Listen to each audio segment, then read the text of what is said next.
कपट को अंग में पुनः सदगुरु कबीर साहब कहते हैं कि कपटी आदमी दूना न होता है। कपटी आदमी इतना झुक जाता है जिसे हमें विश्वास नहीं होता कि इनके मन में कपट है। नमन नमन बहुवंतरा नमन नमन बहुबान, ये तीनों बहुत नवे चीता चोर कमान। सदगुरु कबीर साहब कहते हैं पवित्र मन और अपवित्र मन वालों की नम्रता में बड़ा अंतर होता है। एक पवित्र मन वाला होता है जो नौता है, नमन करता है, क्योंकि उसके हृदय में किसी प्रकार से छल कपट नहीं होता, किसी प्रकार से धोखा नहीं होता है। लेकिन एक अपवित्र मन वाला होता है, एक ऐसे व्यक्ति होते हैं जो बेईमान होते हैं। साहब कहते हैं इनके नौने पवित्र मन वाले नौता है और अपवित्र मन वाला नमन करता है, उसमें बड़ा अंतर होता है। नम्रता लेने के स्वभाव भी बहुत प्रकार के होते हैं। चीता चोर और धनुष ये तीनों बहुत झुकते हैं, परंतु दूसरे के धन एवं प्राण लेने के लिए। सदगुरु कबीर साहब चीता चोर और धनुष का उदाहरण देते हैं। सज्जनों, कबीर साहब जो है स्पष्ट कर देना चाहते हैं और ऐसे ऐसे सदगुरु कबीर साहब उदाहरण देते हैं तो आदमी को बड़ी सरल ढंग से समझ में आ जाता है। साहब कहते हैं चीता इसलिए झुकता है क्योंकि जीव की हत्या के लिए, चीता शिकार करने के लिए झुकता है। चोर भी झुकता है तो धन को चोरी करने के लिए, धन को हरण करने के लिए, और धनुष भी झुकता है तो प्राण हरण करने के लिए। इसलिए ये तीनों बहुत झुकते हैं परंतु दूसरे के धन एवं प्राण लेते हैं। इसीलिए कहे दुष्टता में और सज्जन में यही फर्क होता है। सज्जन झुकता है अपने सच्चे प्रेम के कारण, लेकिन दुष्ट आदमी झुकता है प्राण हरण करने के लिए, धोखा देने के लिए, मन में कपट करने के लिए। इससे सावधान हो जाएं। इसलिए चीता चोर और धनुष का उदाहरण देते हुए कहते हैं तेषु भंवर न बैठही जो अति फूले फूल, खार कपट हृदय बसे मधुकर तजय समूल। पलाश चाहे बहुत फूले फले परंतु उस पर गुणग्राही भौरा नहीं बैठते, क्योंकि जिसके हृदय में कपट रूपी खारापन है उसे गुणग्राही समूल त्याग देते हैं। यहाँ पर सदगुरु पुनः पलाश का उदाहरण देते हुए कहते हैं कि पलाश फूलते हैं, फलते हैं, परंतु उसमें कोई रस नहीं होता, उसमें भौरा रस के लिए नहीं बैठते हैं, भौरा उसमें मंडराते नहीं हैं। क्योंकि आप लोग देखे होंगे भौरे जो है जिसमें सुगंध होता है, जिसमें रस होता है, मिठास होता है, उसी में बैठकर उसका रस निकालते हैं। लेकिन साहब कहते हैं पलाश के फूल और फल में ना कोई मिठास होता है, ना कोई रस होता है। ऐसे जो है निस्सार और निरर्थक, क्योंकि जिसके हृदय में कपट रूपी खारापन होता है, जिसके मन में कपट होता है, जिसके मन में छल होता है, जिसके मन में बेईमानी पलती है, उसे गुणग्राही समूल त्याग देते, अर्थात सज्जन व्यक्ति उसको त्याग कर देते हैं। जानते हैं यह व्यक्ति का स्वभाव अच्छा नहीं है, मन में प्रेम नहीं है, केवल मन में द्वेष है, छल है, कपट है, ईर्ष्या का भाव है। तो सज्जन व्यक्ति समूल रूप से उसका त्याग कर देते हैं। आगे दर्पण उजला पाछे विषम विकार, आगे पीछे आरसी क्यों ना पड़े मुख छार। दर्पण आगे उजला और पीछे काला रहता है, उसी प्रकार जिसके आगे कुछ और पीछे कुछ और ही रहता है, उसके मुख में धूल क्यों नहीं पड़ेगी। सदगुरु कबीर साहब उदाहरण दे रहे हैं दर्पण का। जैसे दर्पण आगे उजला दिखाई देता है, सामने उजला होता है, उसी प्रकार से जो कपटी व्यक्ति के मन में सामने कुछ और होता है, सामने से कुछ और अपने आप को जताने का प्रयास करते हैं, अपने मन में श्रद्धा, प्रेम, और पीठ पीछे इतनी बुराई, इतने छल कपट, सदगुरु कहते हैं उसके मुख में धूल क्यों ना पड़े, उसके जीवन में कष्ट क्यों ना आए। ऐसे व्यक्ति कभी जीवन में सुखी नहीं रह सकते। सदगुरु कबीर साहब इसीलिए कहते हैं उसके जीवन में सुख कैसे हो सकता है, जब वो भीतर में ही कपट कतरनी रखते हैं, भीतर में ही बेईमानी, धोखा, नाना प्रकार के छल कपट रखते हैं, तो ऐसे व्यक्ति भीतर से दुखी रहते हैं। कपटी कधी न उधरे सौ साधुन के संग, मुंज पखालय गंग में, ज्यों भी जय त्यों तंग। सैकड़ों संतों के बीच रहकर भी कपटी मनुष्य का कभी उद्धार नहीं हो सकता। सदगुरु कबीर साहब कहते हैं ऐसे लोगों का कभी भी उद्धार नहीं हो सकता। चाहे सैकड़ों संतों के बीच में रात दिन रहे, संतों का खूब सत्संग करे, लेकिन उसके मन में किसी भी प्रकार से सत्संग का रंग नहीं चढ़ सकता, क्योंकि भीतर में कपट कतरनी है, भीतर में छल है, भीतर में बेईमानी है, रात दिन उसी में वो लिप्त रहता है। तो संतों का सत्संग भी क्या करेगा। सैकड़ों संतों के बीच में रहकर भी उसके भीतर में आत्मबोध ज्ञान नहीं लग सकता, उसका उद्धार कभी हो नहीं सकता। मुंज या सन की रस्सी पानी में जितना ही धोइए उतना ही वह उलझती चली जाएगी। साहब कहते हैं कि जैसे मुंज या सन की रस्सी होती है, कितना भी उसको धोते जाओ, कितना भी उसको साफ करते जाओ, उतना ही उलझती चली जाती है। ऐसे ही दुष्ट व्यक्ति जो है, कितना भी वो सत्संग करे, उसके मन के मैल धुलते नहीं हैं। साहब इसीलिए दुष्ट व्यक्ति की बात कहते हुए कहते हैं उसका उद्धार कभी भी नहीं हो सकता। चाहे वो लाख जो है प्रयत्न करे, सत्संग में बैठा करे, संतों का संग करे, चंदन लगाकर घूमे, बाहर से तो भेष बना लिया, लेकिन भीतर में तो भरा भंगार है, भीतर में कपट कतरनी भरा हुआ है। ऐसे मनुष्य का कभी कल्याण नहीं हो सकता। कपटी मित्र न कीजिए, पेट पैठी बुद्धि लेत, आगे राह दिखाए के पीछे धक्का देत। कपटी से कभी मित्रता न करो, क्योंकि वह आपके हृदय में घुसकर आपका विचार जान लेगा और आगे मार्ग दिखलाकर पीछे से धक्का देकर डुबा देगा। कपटी व्यक्ति के स्वभाव का वर्णन करते हुए शायद कहते हैं कि कपटी मित्र कभी मत करो, कपटी व्यक्ति के संगत कभी मत करो।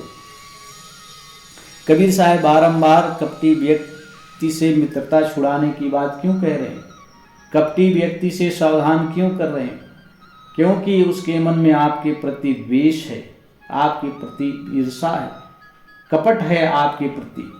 तो साहब कहते हैं क्योंकि वह आपके हृदय में घुसकर आपकी मन की बातों को जान लेता है।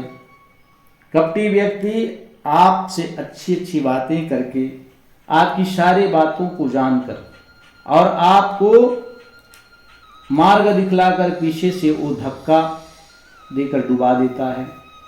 अर्थात आपकी बातों को समझ गए, आपकी मन की बातों को समझ गए। अब यही बात को लोगों के सामने कहेगा और लोगों के सामने कहकर भारी निंदा करेगा, यही तो डुबाना है। साहब कहते हैं ऐसे मित्रता से सावधान रहो और इनसे दूर रहो, क्योंकि इससे कोई फायदा होने वाला नहीं, बल्कि आपको कष्ट देता रहेगा। तो इस प्रकार से सदगुरु कबीर साहब जो है कपटी स्वभाव वाले व्यक्ति का वर्णन करते हैं। ये कतरनी जीभ रस मुख बोलन का रंग, आगे भल पीछे बुरा ताको तजिए संग। जिसके हृदय में कपट कतरनी है और जीवा में मीठी बातें हैं, जो बहुत मीठी मीठी बातें करते हैं, बहुत सुंदर सुंदर बातें करते हैं, मनमोहक बातें करते हैं, अर्थात आपको जीतने की कोशिश करते हैं, आपके हृदय में अपना पैठ जमाना चाहते हैं। साहब कहते हैं उसके हृदय में तो कपट कतरनी है, उसके मन के भीतर में कपट है, छल है, आपको धोखा देने के लिए वो मीठी मीठी बातें करते हैं। मुख से बोलने का सुंदर भाव जानता है, आगे भलाई की बात करता है और पीछे बुराई फैलाता है, ऐसे मनुष्य की संगत छोड़ दो। सदगुरु कबीर साहब कहते हैं, कपटी व्यक्ति आपके सम्मुख मीठी मीठी बातें कहते हैं, मुख से बड़े सुंदर सुंदर भाव प्रकट करते हैं, लेकिन आगे भलाई की भी बात कहते हैं, लेकिन वही व्यक्ति आगे आपकी बुराई करते हैं। लोगों के सामने आपकी बुराई खोद खोद कर वर्णन करते हैं, आपके विषय में बहुत अपशब्द कहते हैं। ऐसे मनुष्य की संगत छोड़ दो। सदगुरु कबीर साहब सावधान करते हैं। ऐसे व्यक्ति जो हमेशा आपके बुराई पीठ पीछे करते रहते हैं, अब आपको पता चल गया कि यह व्यक्ति मेरे पीठ पीछे ही बुराई करता है, जानबूझकर आप उसको कह नहीं पा रहे हैं, कहते हैं तो कहते हैं कि हम तो कभी बुराई नहीं करते, आपकी प्रशंसा करते हैं। ऐसे भी लोग हैं जो पीठ पीछे इतनी बुराई करेंगे और कहो कि बुराई क्यों कर रहे, तो कहेंगे नहीं हम तो आपकी प्रशंसा कर रहे थे, वो तो बुराई वो दूसरे व्यक्ति कर रहे थे। सदगुरु कबीर साहब कहते हैं उसके हृदय में तो कपट है, कतरनी है, और आपको पानी पी पी कर गाली देते हैं, आप की बुराई करते हैं। ऐसे व्यक्ति से हमेशा सावधान रहो। शरद सखा उजल बरन एक पगाशु ध्यान, मैं जाना कुल हंस है कपटे मिला निदान। सारस का मित्र बगुला उज्जवल रंग का होता है, सरोवर के निकट एक पैर से खड़ा होकर ध्यान लगाता है। यह देखकर मैंने तो जाना कि कोई हंस कुल का सदस्य है, परंतु जब उसने मछली पर चोंच मारी तब मैंने समझा कि यह तो अंततः कपटी मिला। साहब कहते हैं सारस का मित्र बगुला, सारस का मित्र बगुला उज्जवल रंग का, वो भी सफेद रंग का होता है, लेकिन तालाब के किनारे बैठकर एक पैर में ध्यान लगाकर वो किसका ध्यान करते हैं? मछली का ध्यान करते हैं। जैसे सामने मछली आती है चोंच मारकर उस मछली को गप कर देते हैं। शायद कहते हैं ऐसे कपटी व्यक्ति, मैंने जाना कि ये तो हंस कुल का था, हंस के समान सफेद है और बढ़िया मस्त ध्यान लगाता है, लेकिन उसके मन में कपट है, उसके मन में छल है। जैसी मछली आती है सामने चोंच मार करके उसे अपने पेट के अंदर निकल जाता है। ऐसे कपटी स्वभाव वाले व्यक्ति से हमेशा सावधान रहें, क्योंकि बाहर कुछ और भीतर कुछ और भरा हुआ है। बाहर तो प्रेम की बात कहते हैं और भीतर छल की बात है। छलने के लिए आपसे मित्रता करती है।